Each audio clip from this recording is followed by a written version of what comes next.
ने अक्सर देखा होगा गली मोहल्लों में ये भीख मांगते हुए आपको नज़र आते हैं। शाहिद दौला का मज़ार गुजरात का सबसे तारीखी मज़ार है कि आप हज़रत गौस पाक के खलीफा हैं।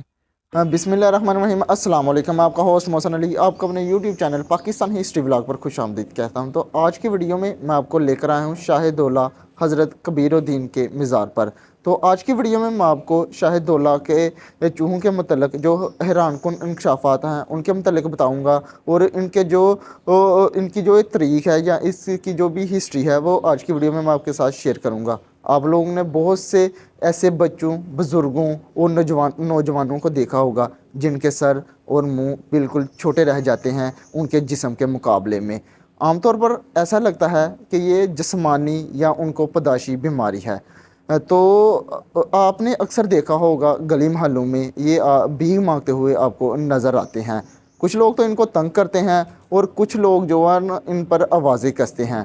शाहिद दौला के चूहों के मतलब बताया जाता है कि ये अक्सर जो है ना गूंगे होते हैं और कुछ कम बोलते हैं और कम सुनते हैं। इनके पास एक कासा होता है जिनके ज़रिए वो आपसे भीख मांगने की तवक्को रखते हैं। तो बाज़ लोगों का अकीदा है कि और ईमान भी है कि इनको तंग नहीं करना चाहिए, क्योंकि अगर ये बद्दुआ कर दें तो उनकी जो बद्दुआ पूरी हो जाती है। तो इन लोगों को शाहिद दौला का चूहा कहा जाता है। शाहिद दौला का मज़ार गुजरात में वाक़या है। हज़रत सैयद कबीरुद्दीन क्या बताया जाता है कि हज़रत सैयद कबीरुद्दीन के साथ इनके मज़ार को जो है मंसूब किया जाता है। मैं इस वक्त उस मज़ार के हाथे में मौजूद हूँ। मज़े की बात यह है, यहाँ पर मैंने कोई भी ऐसा इंसान नहीं देखा जिसे आप शाहिद दौला का चूहा कहते हैं। बताया जाता है कि पुराने वक्तों में एक रानी हुआ करती थी, उसके यहाँ औलाद नहीं होती थी। तो किसी ने उसे बताया कि आप मज़ार पर जाएं और शाहिद दौला से जो है आप दुआ करवाएं। तो लेकिन जब शाहिद दौला के पास वो रानी आई तो उसने दुआ करवाई शाहिद दौला से। तो शाहिद दौला ने कहा कि मेरी एक शर्त है, अगर आपकी जो पहली औलाद होगी आपको इस दरबार पर, इस मज़ार पर उसका चढ़ावा चढ़ाना होगा। तो रानी ने वो मतलब फ़ैसला कबूल किया और कुछ अरसे के बाद अल्लाह ताला ने शाहिद दौला की जो दुआ कबूल की और रानी को औलाद से नवाजा। तो जब औलाद से नवाजा तो काफ़ी अर्सा गुजरने के बाद जो है ना रानी ने अपनी जो पहली औलाद थी उसको दरबार के लिए वक़्फ़ ना किया। तो तकरीबन 3 दिन जो है ना शाहिद दौला जो है ना उस रानी के ख्वाब में आते रहे कि अगर आपने अपनी जो पहली औलाद थी उसको दरबार के लिए वक़्फ़ ना किया तो उसका सर जो है बिल्कुल छोटा रह जाएगा और उसका जिस्म बढ़ जाएगा। काफ़ी दिन ऐसे ही माजरा चलता रहा। तकरीबन बताया जाता है कि 3 दिन जो है ना हज़रत कबीरुद्दीन जो है ना उस रानी की ख्वाब में आते रहे। तो आखिरकार जब रानी को ज़ाहिर सी बात है कि माँ को अपने बच्चे प्यारे होते हैं, वो वक़्फ़ नहीं कर सकती थी। लेकिन जब उसने सारा माजरा देखा कि वो बच्चे की उम्र मतलब वक़्त के गुजरने के साथ साथ उसकी उम्र बढ़ रही है, लेकिन उसका जो है ना सर बिल्कुल छोटा रहता जा रहा है और जिस्म बढ़ता जा रहा है। तो फिर रानी ने जो है ना खौफज़दा होकर अपनी जो पहली औलाद थी इस दरबार पर वक़्फ़ कर दी। इसके बाद जो है ना जिनके यहाँ औलाद नहीं होती थी वो इस दरबार पर आकर मन्नतें मुरादें मांगते थे, और उनके यहाँ जो भी औलाद होती थी पहली वो इसी दरबार पर जो है ना वक़्फ़ कर देते थे। तो चलें जी, अब मैं आपको इस दरबार के अंदर ले चलता हूँ और अंदर से जाकर हज़रत कबीरुद्दीन की जो कब्र मुबारक है उसकी ज़ियारत करवाता हूँ और इसकी क्या तारीख़ है, ये सारी इन्फॉर्मेशन मैं आज की वीडियो में आपके साथ शेयर करने वाला हूँ। शाहिद दौला का मज़ार गुजरात का सबसे तारीखी मज़ार है। 1600 ईस्वी में शाहिद दौला जब हयात थे, मतलब आपने 16वीं और 17वीं सदी का ज़माना देखा। कुछ लोग ये कहते हैं कि आप गौसे आज़म सैयद अब्दुल कादर जिलानी के खलीफा हैं। यहाँ पर मैं आपकी छोटी सी गलतफहमी दूर करता चलूँ।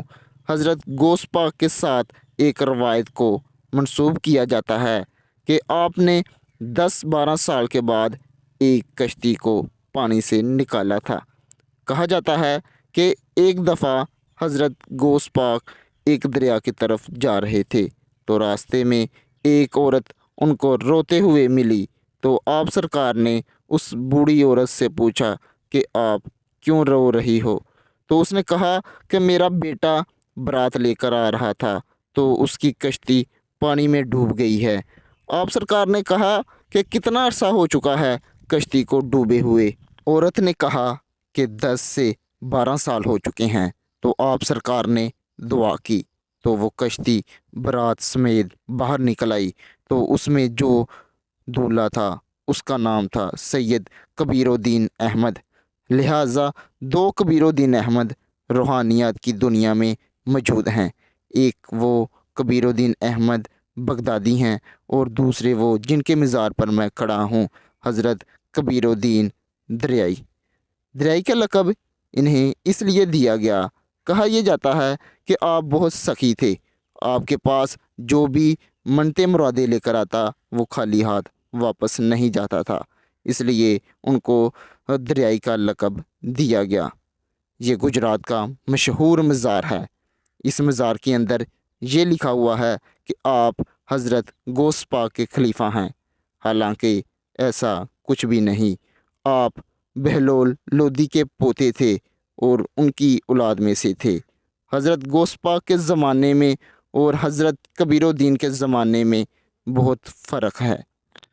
हज़रत कबीरुद्दीन शाह-ए-दौला, गंजे बख्श, सिलसिला सुहरावर्दिया और चिश्तिया में ख़ास मुकाम रखते हैं।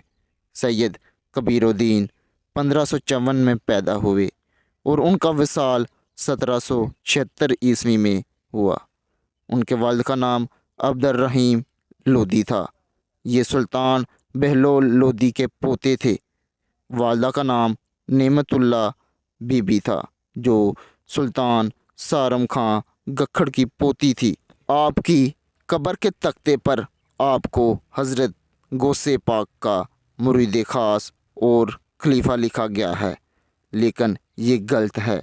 जो सैयद कबीरुद्दीन शाह-ए-दौला हज़रत गौस पाक के मुरीद थे, उन्हें सैयद कबीरुद्दीन शाह-ए-दौला बगदादी साहिब इरशाद और जानशीन गौसे आज़म फ़िल हिंद और शाह-ए-दौला सरकार के नाम से पुकारा जाता है।